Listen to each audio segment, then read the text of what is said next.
Welcome to the AFR Saints channel, where we provide you daily content on your favorite team, the New Orleans Saints. Do us a favor and hit that subscribe button. Be sure to leave your comments below and smash that like button. Who dat?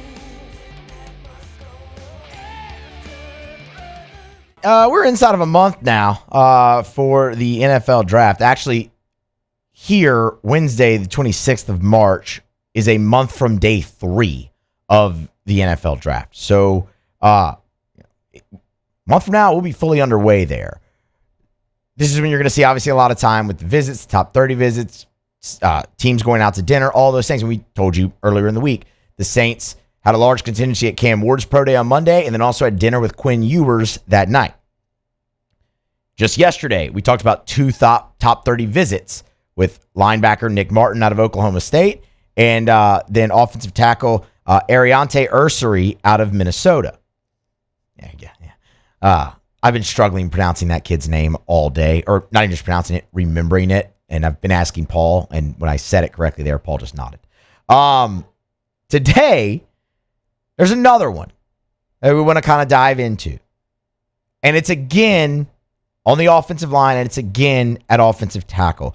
This is Josh Conerly Jr. from Oregon, top 30 visit with the New Orleans Saints. And, you know, it's quite honestly, it's kind of frustrating to look at the New Orleans Saints, and I mean a lot of different ways, but in this one in particular, where you're like, man, offensive tackle again. It feels like offensive tackle's been a need for the Saints for the better part of a decade, and actually kind of has. When you look back at the last 10 drafts, the Saints have taken an offensive tackle, at least one, in 6 out of those 10 drafts. And now it would make sense that they're set to do so here again. Just look at it. You got 4 right now. 4. Penny Nfuanga, who obviously started for you a year ago, left tackle, right tackle. Josiah Ezram and Landon Young. That's that. It's absolutely a need. And you haven't brought one in free agency. So it's absolutely a need in the draft. So why you see so far, out of their top 30 visits, the few that they've scheduled and completed, 2 of them already have been offensive tackles. And again, not just in the last 10 drafts, since Mickey Loomis has been the general manager of the New Orleans Saints, it's been a position they target frequently in the draft because, look, it's one of those positions, right? You have to find a franchise left tackle, you need a franchise quarterback, and you need your franchise shutdown cornerback on the outside on the defense. So it makes sense that you target it a lot. Of the 23 drafts that Mickey Loomis has headed up for the Saints as GM, they've taken a tackle in 13 of them. So it would make a lot of sense, given your history, the importance of the position in the NFL, and your need for it, at least in a depth perspective, that the Saints are in the market for offensive tackle again here in the 2025 NFL draft.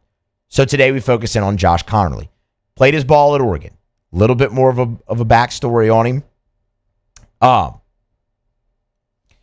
In 2022, played all 13 games. That was reserve special teams role. 2023 at Oregon, started all 14 games at left tackle. Honorable mention, all Pac-12. Of course, now into year 3, Oregon makes the move into the Big Ten. Again, Conerly, all 14 games at left tackle. First team all Big Ten. Third team All-American by the Associated Press. He really saw production and his stock rise here in his final season. It's interesting when you look at him because it's depending on whose draft report or draft grade or anything that you're reading, certain people think he can play tackle or guard at the next level. Others say he just sticks at tackle. The versatility is intriguing because obviously, look, the Saints need help at guard as well. I mean, you saw them bring in Radins from the Titans in free agency. You obviously have Cesar Ruiz, but there's been plenty of talk about potentially kicking Trevor Penning down into the guard position. Obviously, Lucas Patrick is off, to a different team here in free agency. He signed with Cincinnati. And Nick Saldivari just hadn't really worked out. So there's need all along there. So a guy, again, depending on whose report you read, Conerly's a guy who can also potentially offer you versatility. When you look at his performance at the combine, he checked in 6'5", 311, 33.5-inch arms, which we know is incredibly important for a tackle, and really has performed well athletically, which we know is huge for the Saints. We obviously make a joke about the relative athletic score. Hell, we did that in both of our top 30 segments a day ago, and it was funny, but 8.7. I mean, 8.7 out of 10 is the relative athletic score for Conerly. He was at the Senior Bowl, so he automatically just checks those two boxes for the Saints as well. But I'll tell you what's super encouraging, because, again, reading through draft reports, the thing that you see most with him is second round. That's the most common projection for Conerly, second round. And accompanied in all of those reports are development.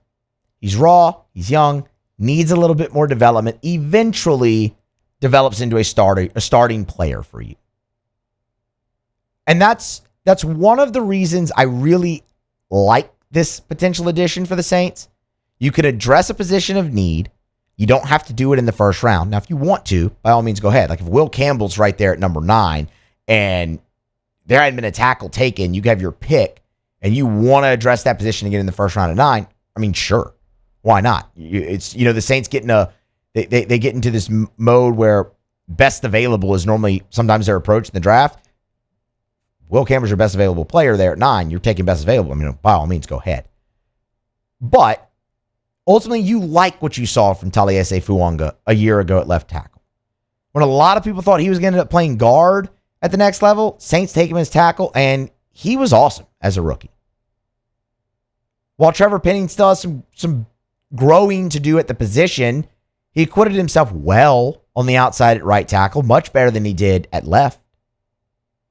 So I think you feel comfortable, maybe not great, maybe not to where you're just like, oh, we're rolling with it, but I think you feel comfortable at tackle right now if you're the Saints. So you look at a guy like Conerly, okay, you can take him in the second round, bolster a position of need with depth, and you have a really raw, talented player who, with the right development, could be ready his second year to step in if it doesn't work with Fuanga or Penning here as they go into, well, in Fuanga's case, his second year into the NFL, and Penning this is year 3, I believe, 2022 draft, year 4,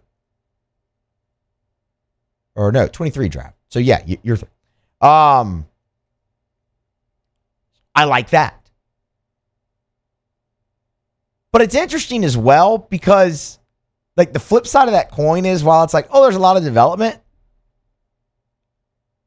who's the best edge rusher in the NFL draft in 2025? Who? It's Abdul Carter from Penn State. Had some injury issues, sure, whatever. Like, that guy probably should be the first overall pick in this year's draft. Well, Oregon and Penn State played each other in the Big Ten Championship.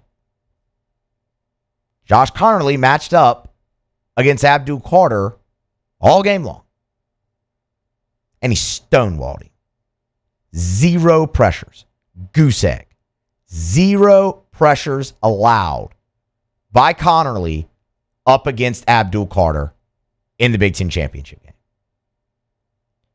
So, again, development maybe still needs to take place. But the flip side of that coin is you have great tape, and tape don't lie, from that kid going up against the best edge rusher and arguably the best player in the draft and dominating him. That speaks volumes. So all in all,